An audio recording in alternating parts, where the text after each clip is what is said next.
back to the Prepared Mind channel. I enjoy talking about all sorts of topics that have to do with shitting the fan. And I also enjoy talking about subjects that kind of touch the third rail, the sensitive rail that people have. Whether that has to do with politics or race or gender studies or social movements or laws and rules and regulations, the environment, etc. I don't believe that you should be told what to think.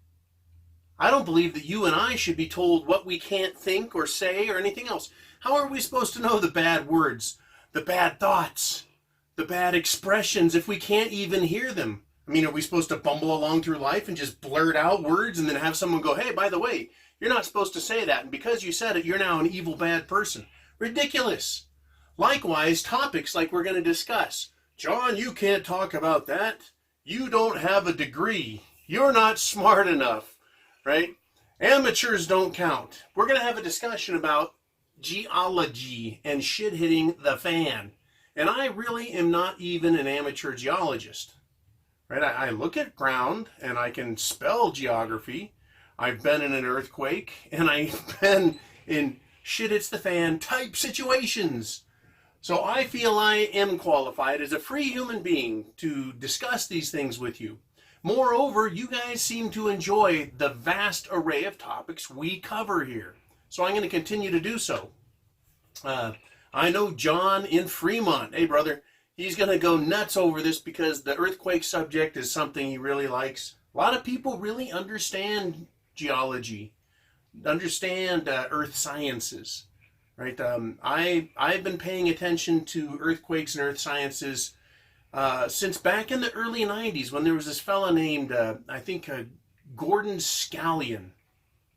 I almost said G. Gordon Scallion, but that's G. Gordon Liddy. Gordon Scallion, he was this fella that said earth changes are coming, and he had these advanced futuristic maps of the United States showing huge submerged portions. Well, his predictions and the time frames he said they were going to happen never happened. But I believe there are potentials for areas of the country to be subjected to massive earth changes. And those massive changes will also cause shit to hit the fan for the rest of us. So, earthquakes, we've had them since human memory has existed forever, thousands of years and beyond. Earthquakes, right? It's in the Bible. It's in other people's histories from around the world. Earthquakes, right? So for the United States of America, and if you're in another part of the world, you may have these same things matter. You may know, right? So we've got some serious zones in the United States. New Madrid, right in the center of the country. Yellowstone, kind of left center of the country, and the West Coast are all major earthquake zones where earthquakes are possible. But they are everywhere. We've had earthquakes the last couple of years in D.C., New York area. We've had them in Ohio. I mean, Ohio's not rough enough and difficult to live in enough, but they got to add earthquakes to it. Earthquakes are everywhere. Right, but I want to talk about some three zones here very quickly. I mean, Yellowstone, it's having earthquake swarms. Around the world, we're having earthquakes. But Yellowstone is interesting. It's a supervolcano. And we all know what happens if a supervolcano explodes. It makes a really big, loud bang, a big mess, and lots of people run around like their hair's on fire because it just might be. I don't even want to really discuss it other than to say they got a lot of earthquakes there. But then let's talk about the West Coast. West Coast, right? Here's a map of how things are, and here's a map of how I think things could be. You may want to zoom in, maybe get a little closer to your screen to see those artistic representations of the United States of America.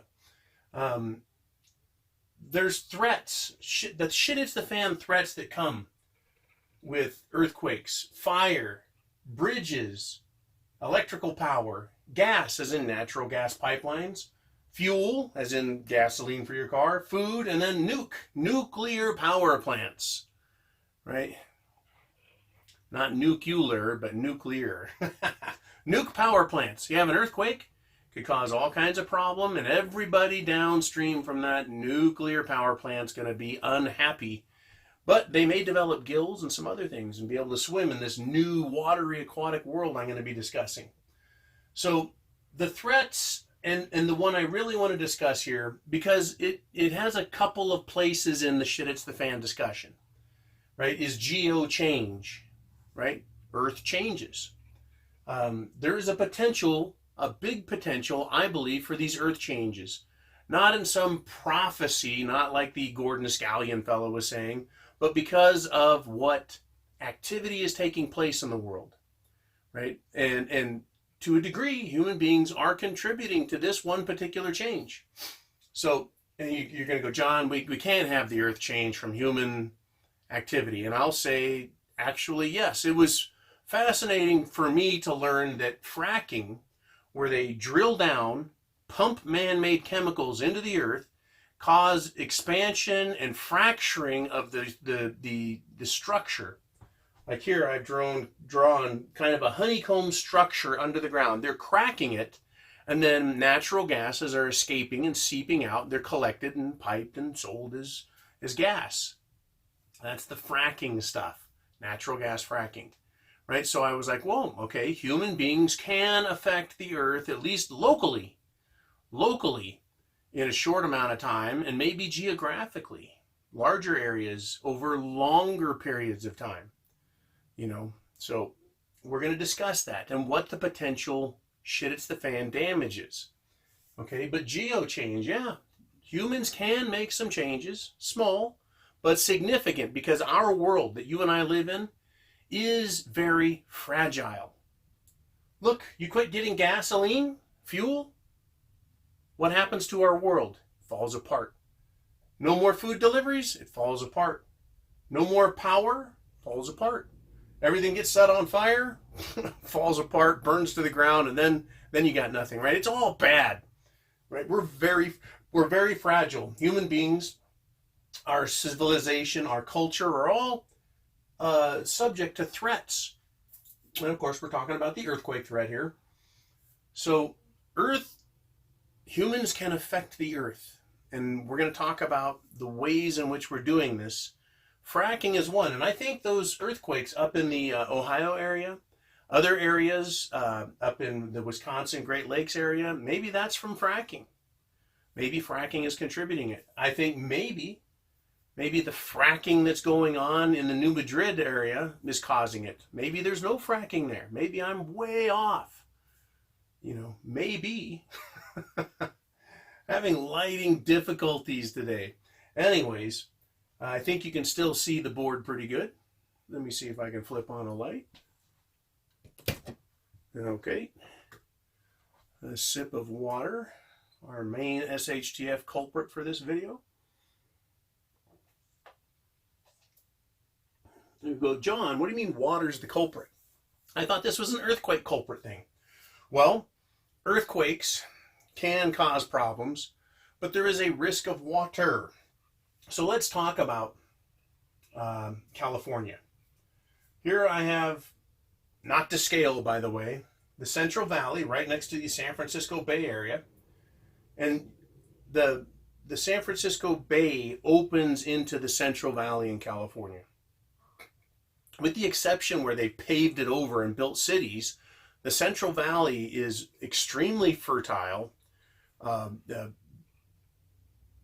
near perfect soil and growing conditions for many, many crops, rice, corn, cotton, fruits, tree fruits, everything grows there. It's a, you know, and every region of the world likes to say it's the breadbasket of the world, and without us, the world would starve.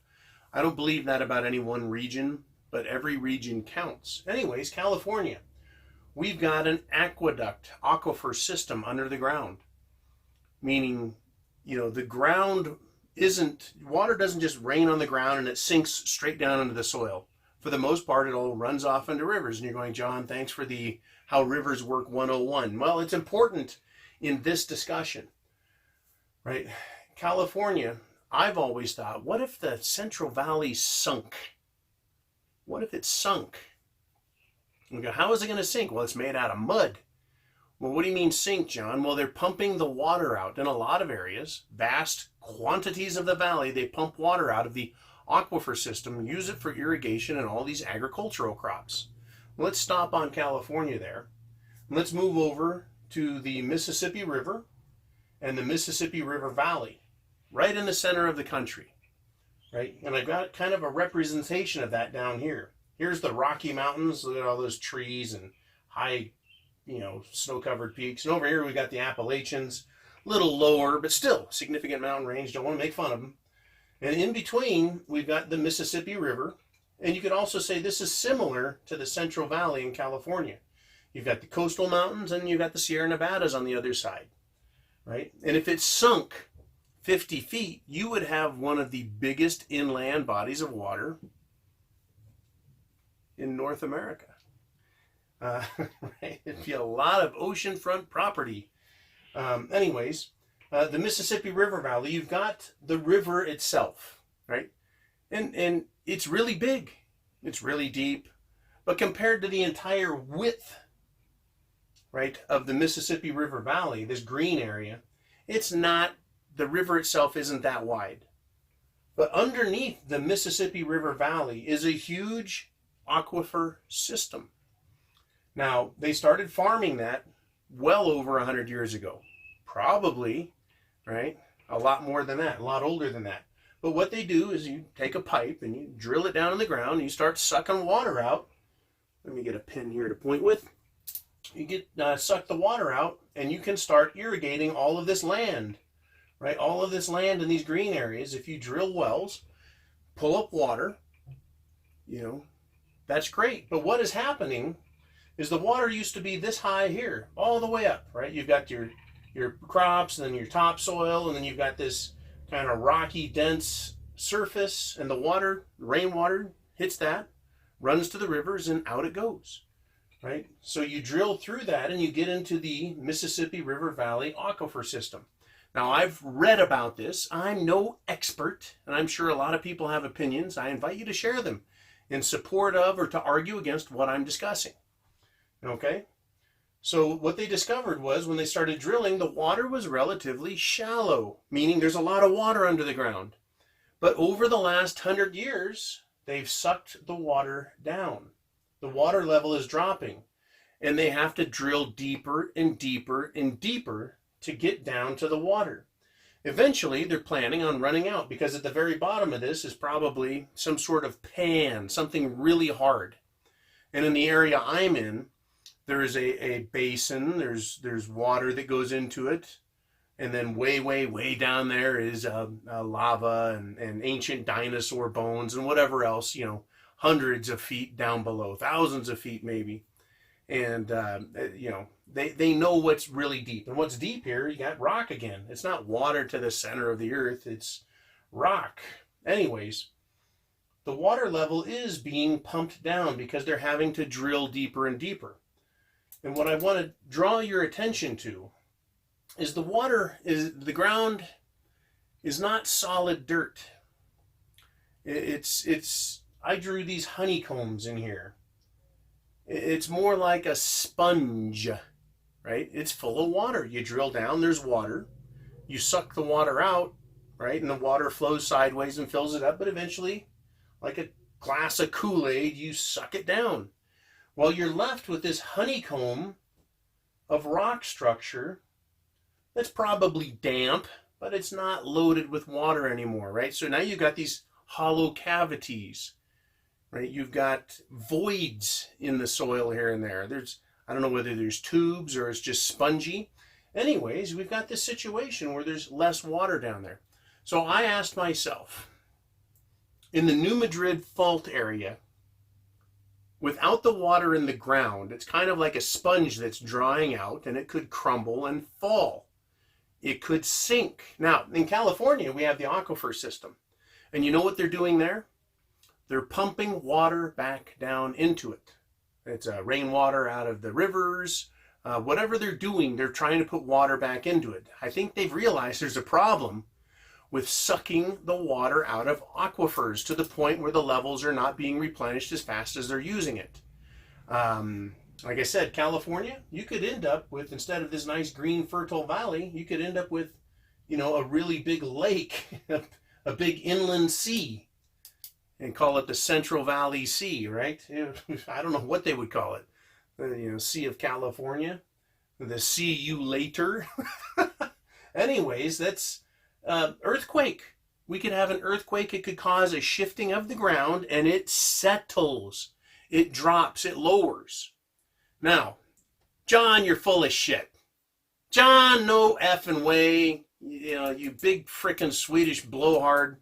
No way. Well, I can point to historical examples that are not only a part of ancient history and myth, but they found them today. The city of Alexandria in Egypt is below sea level. It's part of and under the Mediterranean Sea. How did that happen? They had an earthquake and it sunk. Now, were they pumping the water out of their aquifers? I don't know what they did. Was there a natural honeycomb structure? And they had a large earthquake and sections of the city fell 20, 30, 50 feet lower, literally 50 feet lower, 30 feet lower, 20 feet lower, underwater, submerged and lost, until modern scuba gear has allowed man to go down there and look around and go, holy shit, look at that, and look at that there, and look at that. Right? We've got statues, we've got sphinxes, we've got columns. They love columns in the old days. Right? Lots of columns. Anyways, that is what I'm pointing to here. So this Gordon Scallion guy, he's like, oh, the Central Valley will sink in the United States, and it's going to be a giant lake from the Great Lakes all the way out to the Gulf, connecting them, and possibly lose the East Coast, parts of the West Coast, right? The Central Valley, you could get some serious submerging up in the Oregon and Washington area off the coast. They have the San Juan de Fulca Fault underwater, and they can get inundated with a tidal wave. Maybe permanently sink part of the coast. Maybe just a nice big fat tsunami, and then it goes back out to sea. Who knows? But I really see the center part of the country and the Central Valley in California. I believe it's possible that a series of large earthquakes could cause this honeycomb structure to crumble, to compress, because there's no water down there. If there's water, it can't go down. It can't go down because there's water, and the water has no place to go. It's basically sitting in a big bowl. The Mississippi River is kind of a basin, and it's got groundwater in these aquifers, underground water. And the Mississippi River is right. It's over this kind of semi-permeous structure, right? Water slowly filters down through it. Slowly, right? But not as fast as they're pumping it out. If we continue, and I don't know if the New Madrid earthquakes are being caused by this. We had a huge New Madrid earthquake 100 years ago plus, before they started pumping this water out. So the earthquakes were there.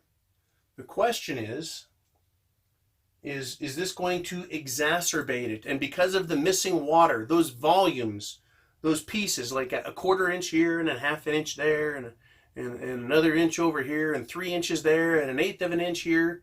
When you add all of those missing inches in water that's held up in this honeycomb structure, if they get a big earthquake there, say a 6, a 7, an 8, could the entire or portions of the Mississippi River Valley sink, literally like Alexandria, splitting the country basically in two with a huge waterway. So you would have an eastern U.S. and a western U.S. And essentially, you would have, the plains, the fertile plains could submerge. I mean, they could drop a foot. They could drop 100 feet. I don't know. Anywhere in between? Could it be like this, rolly this and that, and certain parts are under and other parts aren't? Could we end up with some Great Lakes right in the middle, but the rest is fine? I don't know. That's why I'm not even an amateur geologist. I am just trying to recognize a couple of things.